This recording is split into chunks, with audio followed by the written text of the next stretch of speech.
오늘은 종교개혁 주일이어서 종교개혁에 관련된 내용을 계속해서 다루고자 합니다. 방금 읽은 본문은 갈라디아서인데요. 루터는 종교개혁을 이 갈라디아서와 로마서를 기초로 해서 개혁을 했습니다. 갈라디아서는 오늘날의 튀르키예로 알려져 있는 터키의 중부지방 고산지대를 가리킵니다. 그래서 이 갈라디아의 복음을 전하고 났더니 이제 루터가 다른 곳을 선교하는 동안 복음의 변질이 일어났습니다. 한마디로 말해서 유대계 말하자면 전도자들이 와서 하나님의 말씀을 가르치는데 한마디로 바울과 그 방향이 달랐습니다. 마치 중세 가톨릭의 간단히 쉽게 표현하면 자력 구원의 길, 헌금을 해야 된다, 예배를 드려야 된다, 미사를 드려야 된다, 죽은 자를 위한 미사가 있었습니다. 죽은 사람을 위해서 예배를 드리면 그 사람이 연옥에 있다가 천국에 간다고 생각했어요. 그래서 이 면죄부 헌금도 하고 그렇게 했습니다. 한마디로 말해서 인간이 무진장 노력하면은 하나님께서 그것을 인정하셔서 구원을 베풀어 주신다. 그를 정화시켜서 천국에 가게 하신다. 이렇게 믿었는데 한마디로 이것은 일본 신학자들의 표현입니다. 자력 구원입니다. 그러나 루터가 깨달은 이신층이는 타력 구원입니다. 다시 말해서 내 안에 구원의 능력이 없어요. 하나님의 은혜를 주셔야 십자가도 깨달아지는 거예요. 그래서 여러 번 거듭합니다마는 믿어져서 믿는 것입니다. 믿으려고 해서가 아니라, 의로워지려고 해서가 아니라, 예배를 많이 드려서 그러니까 구원을 주실 것이다. 이것은 종교 생활입니다.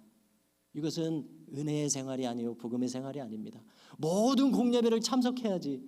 그 예배 많이 참석하면 좋겠지만 한 번을 드려도 하나님과 교통하는 예배. 그래서 우리의 신앙생활은 은혜의 세계입니다. 그래서 우리 다 알고 있잖아요. 그래서 누가 좀 예배 빠졌다고 그래서 우리가 판단하지 않게 됩니다. 다 나도 신앙생활에 부침이 있으니까. 그래서 모든 예배에 다 참석해야 된다. 또 이렇게까지 하지도 않습니다. 심지어 근데 이것은 별로 좋은 얘기가 아니라서 다시 거론하지는 않겠습니다. 어떤 목사님은 주일 예배 한번 참석하는 교인이 제일 훌륭한 교인이라고 합니다. 왜냐하면 문제를 일으키지 않으니까요. 그런 차원에서 이야기를 해서 참 재밌게 생각을 했습니다마는 오늘 마르틴 루터 또 요한 칼빈을 생각할 때 이들은 스스로를 개혁한 분들이었다 이렇게 생각하게 됩니다. 그러다 보니까 하나님께서 은혜를 주셨다 이렇게 생각하게 됩니다. 피터 드러커라고 하는 인물이 있습니다. 유대계 오스트리아 출신의 경영학자입니다. 그런데 이분은 어떻게 보면 정통 경영학자라기보다는 대중적인 경영학자인 것 같습니다. 그는 자신을 가리키기를 자칭 경영학자라고 하기보다는 사회 생태학자다 이렇게 불렀습니다. 이것은 무슨 뜻이겠습니까? 결국 이 경영학이라고 하는 것도 생활 철학에 관계되어 있다 이렇게 말한 것으로 들립니다. 경영한다는 것은 내가 어떻게 살아야 하느냐, 이 기업의 경영자가, 이 리더가 어떤 태도로 살아야 되느냐. 그래서 그는 이 경영학을 자기 자신에 대한 인간 경영의 차원에서 다룬 것 같습니다. 그래서 우리나라에도 과거에 베스트셀러로서 많은 분들이 찾았던 책 중에 성공하는 리더의 8가지 덕목, 이분의 책이 10권 이상 많이 번역이 되어 있던데요. 성공하는 리더의 8가지 덕목, 이런 책이 있습니다. 거기 맨 앞부분에 보면은 아예 딱 그 8가지를 제시해 주고 있습니다. 그것을 함께 들어보시겠습니까? 그가 말하는 성공적인 리더의 8가지 덕목은요, 첫째, 그들은 내가 지금 무엇을 해야 하는지를 알고 있는 사람들이다. 두 번째, 그들은 기업을 위해서 정말 뭘 해야 하는지 이걸 간파한 사람들이다. 세 번째, 그들은 계획을 세우고 그 계획을 따라서 성실하게 해나간다. 네 번째, 이게 참 중요하다고 생각되는데 그들은 이 기업 전체가 얼마나 덩치가 큽니까? 이것에 대해서 기꺼이 책임을 떠맡고 과감하게 결정을 내린다. 다섯째, 그들은 효과적으로 의사소통할 체계를 마련해 놓는다. 여섯째, 그들은 기회를 놓치지 않습니다.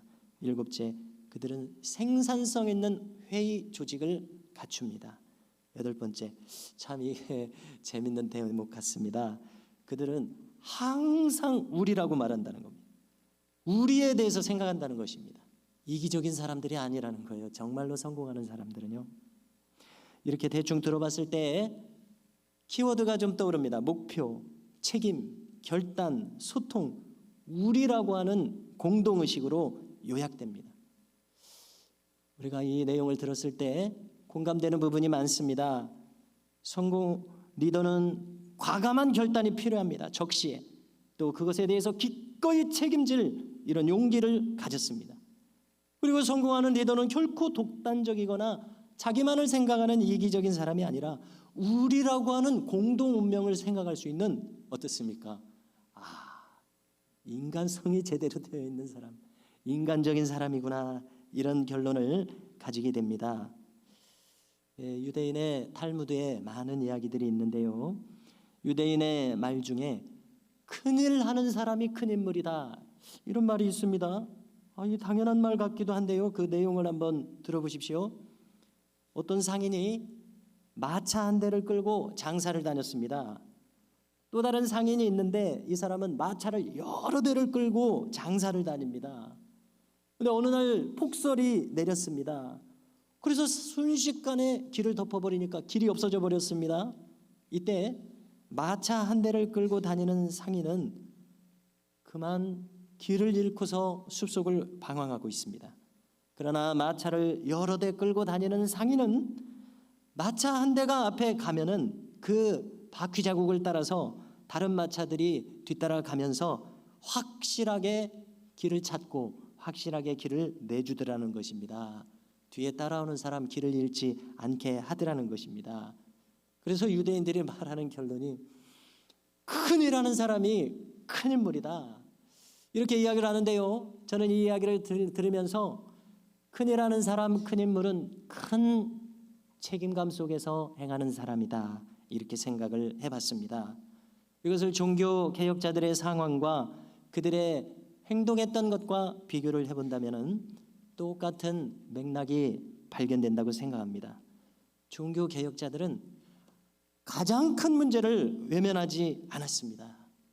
그들은 개인적인 문제라고까지 할 수도 있을 그 근본적인 문제를 그냥 간과하지 않았습니다.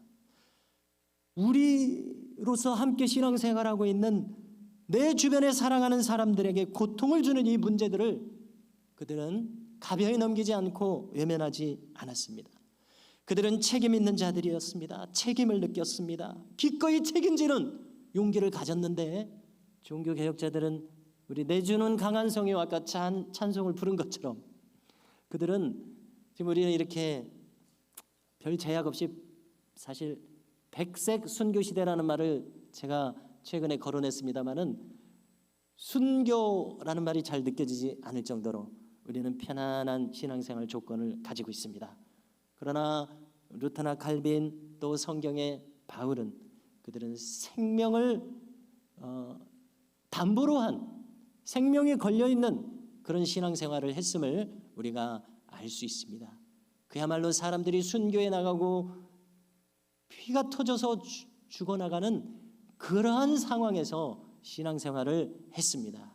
종교개혁은 바로 그러한 배경이 있습니다.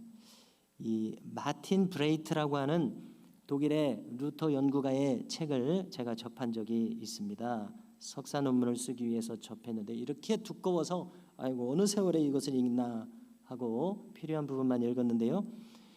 이 책 제목은 마틴 루터 그의 종교개혁의 여정, 이런 책입니다. 거기서 그는 루터의 수도 생활을 자세하게 묘사합니다. 한마디로 말해서 루터는 정말 진정한 몽크, 수도사였습니다. 아주 진지한 수도사였습니다.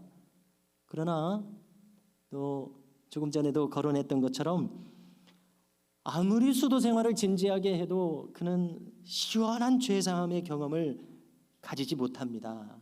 수도 생활은 그에게 크나큰 짐덩어리였습니다. 그는 자유를 얻기 위해서, 올바른 인생길을 찾기 위해서 수도사가 됐었습니다. 그냥 수도사가 된 것입니다. 그 다음 일은 생각하지 않았습니다. 그러나 그가 법과대학원에 갈 정도로, 또 석사과정을 2등으로 졸업할 정도로 명민한 그였기에, 또 하나님께서는 수도사가 되었어도 신학을 공부하는 수도사, 또 그 다음에 더 나아가서 슈타우피츠라고 하는 어거스틴 수도의 원장의 눈에 들어서 발탁이 돼서 자기 뒤를 이어서 성서학을 가르치는 교수가 되게 됩니다. 비텐베르크 대학에서요. 수도사 시절에 루터는 너무나도 진지한 수도사여서 수시로 고해성사를 했습니다. 그의 스승이자 고해 신부는 조금 전에 요하네스 슈타우피츠라는 분이었습니다. 이 루터가 고해성사를 하는데요, 이 고해성사의 수준이 다른 수도사들하고 다릅니다. 이 마음속에 미묘한 것들을 가지고 와서 죄를 지었다고 고해성사를 해요. 아주 미묘한 교만함, 자기 마음속에서만 생각한 아주 미묘한 증오심, 이런 소소한 것들까지 자기 마음에 거리끼면 다 이것을 고해성사 이 신부님에게 가져오는 겁니다. 그 수도원에서 다 수도사들인데 얼마나 죄를 짓는다고 이렇게 진지하고 심각하게 죄를 가지고 와서 고해성사를 해요. 그야말로 온 세상의 죄를 그 사람 혼자 다 짊어진 것 같은 그런 수도 생활을 했습니다. 그래서 이 슈타우피츠가 너무 피곤한 거예요. 너무나 자주 고해성사를 하러 오니까 한 번은 지치다 못해 이렇게 이야기를 했다는 것입니다. 아이고 루터야, 이 죄 좀 모아가지고 오너라, 이렇게 얘기를 했다는 것입니다. 이럴 정도로 루터는 어떻게 보면은 완벽주의적인 인물이었습니다. 그러나 그 완벽주의가 그를 더더욱 무겁게, 아주 그냥 좀 전에 하나님의 의, 그 말만 들으면 진절머리가 나요. 자기가 도달할 수가 없으니까. 하나님은 이렇게 어려운 기준을 세우시고 인간을 골탕 먹이시려고 도저히 도달할 수 없는 이런 기준을 세우시는가, 아주 인간으로서 분노가 일어났다고 기록합니다. 하나님의 의, 공포와 형벌로 보이는 한 루터는 자유할 수 없었습니다. 그러나 하나님의 놀라우신 은혜로 루터는 드디어 깨닫습니다. 이 하나님의 의란 십자가에서 이미 이루신 용서와 속죄에 뒤집어진 다른 말이지 짐으로 주신 것이 아님을 깨달았습니다. 이것이 갑자기 믿어졌습니다. 이것을 루터가 자기 신학 연구실로 쓰고 있었던 과거의 어거스틴 수도원의 한 측면의 탑 부분이었었던 자기 연구실에서 깨달았다고 해서 루터의 이 구원 체험을 루터의 탑 체험이다, 이렇게 신학 방면에서는 부르고 있습니다. 그래서 학자들이 대충 추측을 해요. 언제 이것을 깨달았느냐?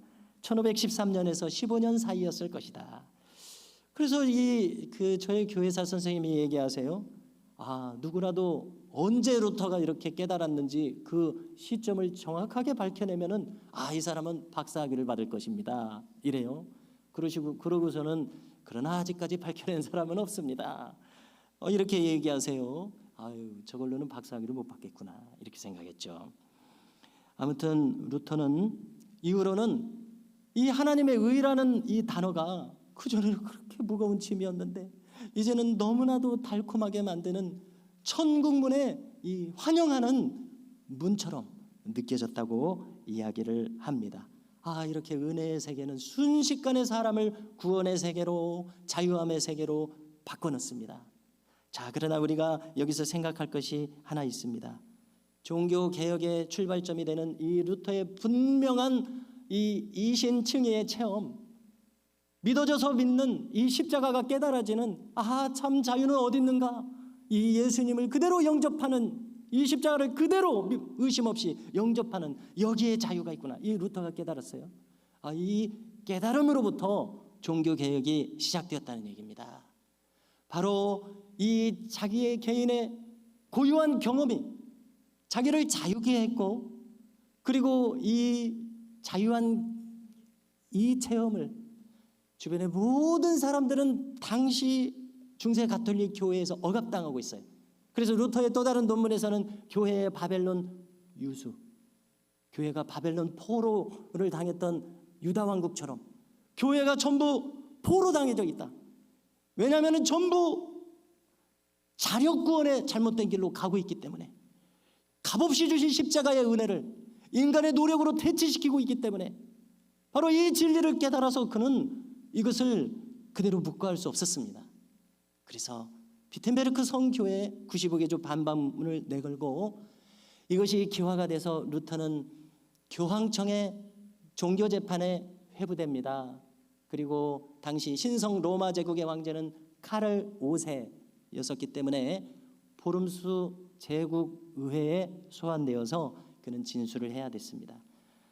교황청에서 온 이제 주교가, 대주교가 그를 신문하고 최종 선언을 앞두고서 이제 루터에게 기회를 줍니다. 자, 쭉 당신의 진술을 들었는데 모두가 교회가 용인할 수 없는 것들이다.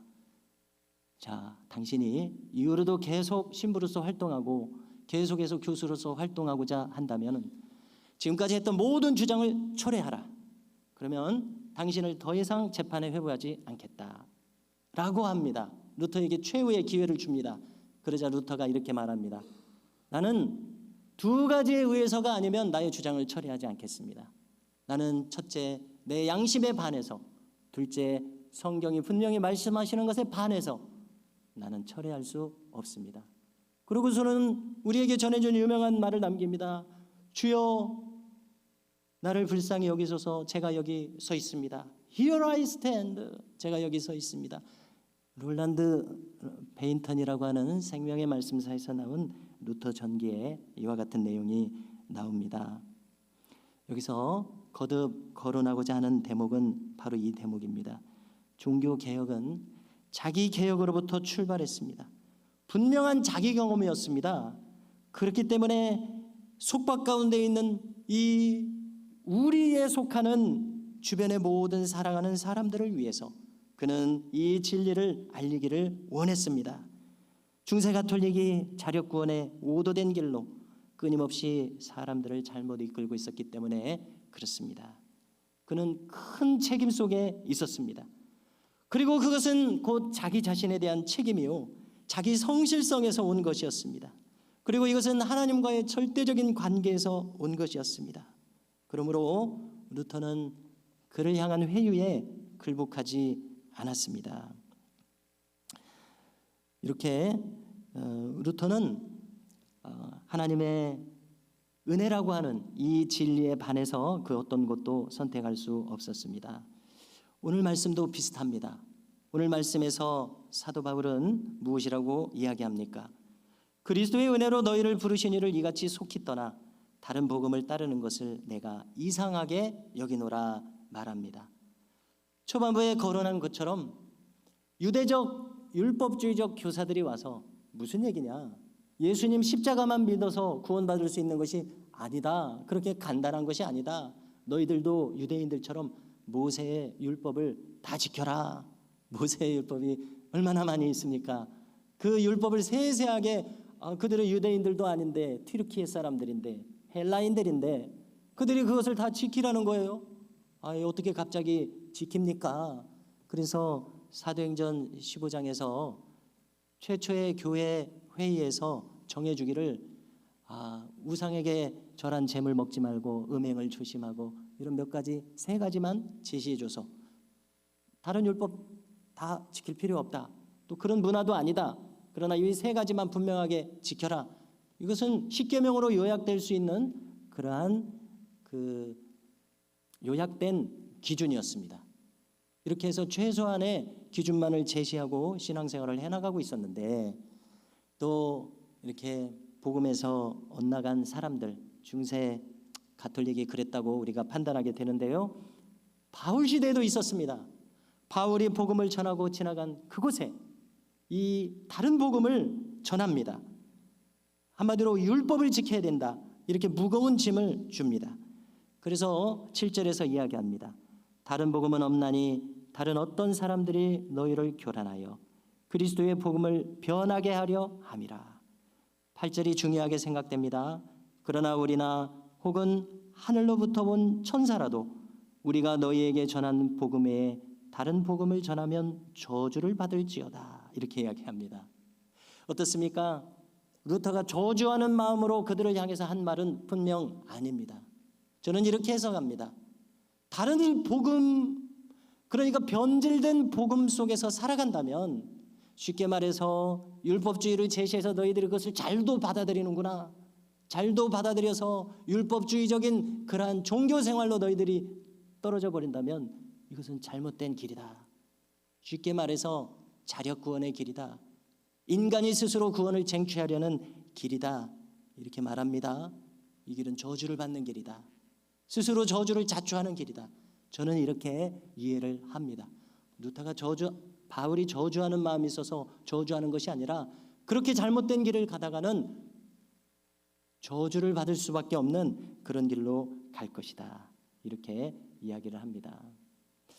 여기서 이 참 저주를 받는다 이런 표현이 나오니까 칼빈이 이 종교개혁의 벽두에 경험했던 일을 연결짓게 됩니다.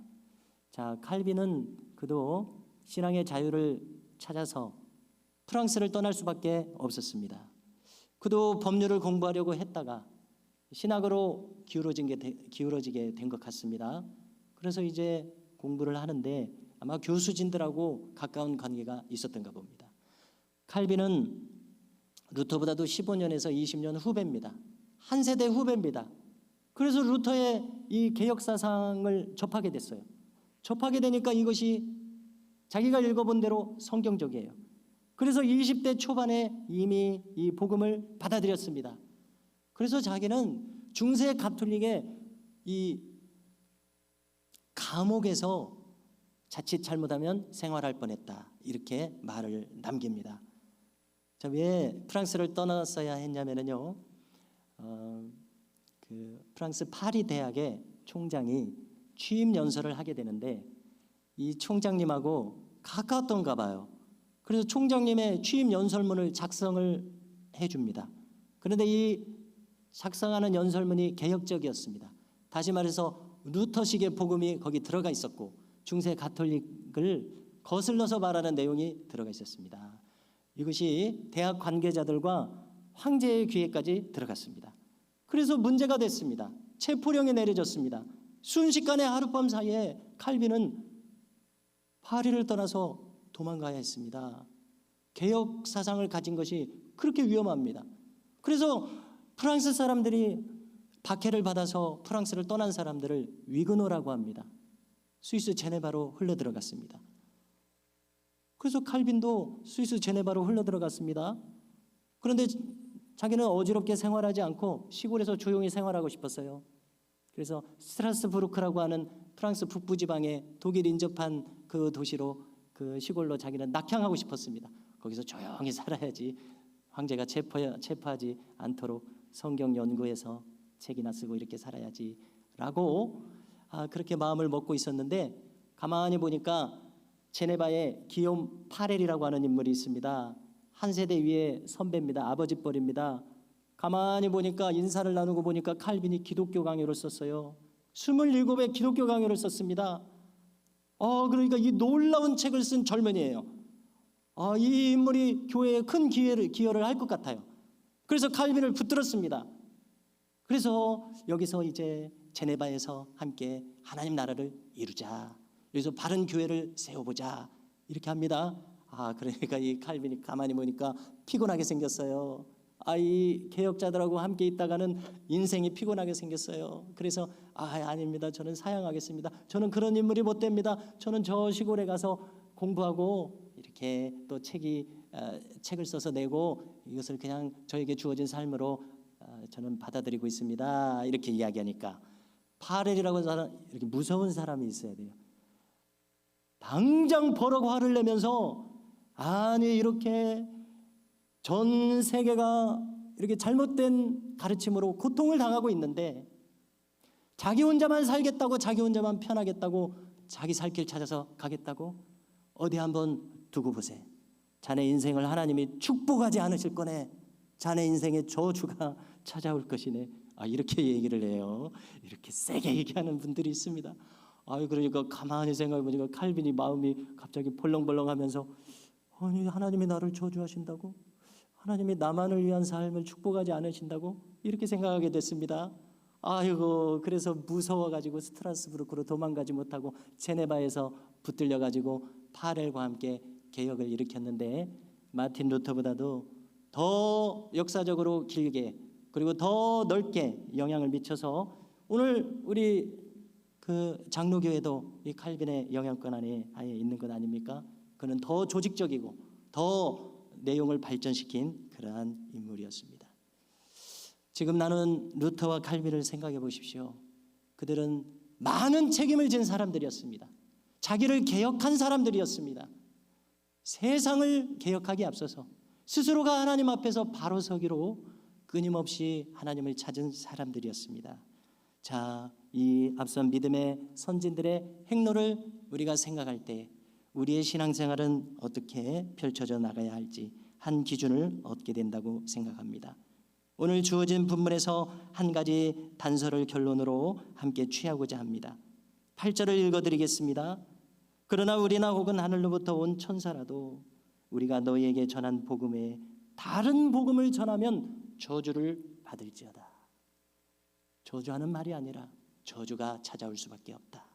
그러므로 성도 여러분, 우리 모두도 바른 진리를 찾기에 힘쓰며 바른 복음에 흔들리지 않고 견고하게 설 수 있기를, 스스로를 늘 개혁해 나갈 수 있기를 주님의 이름으로 축복합니다.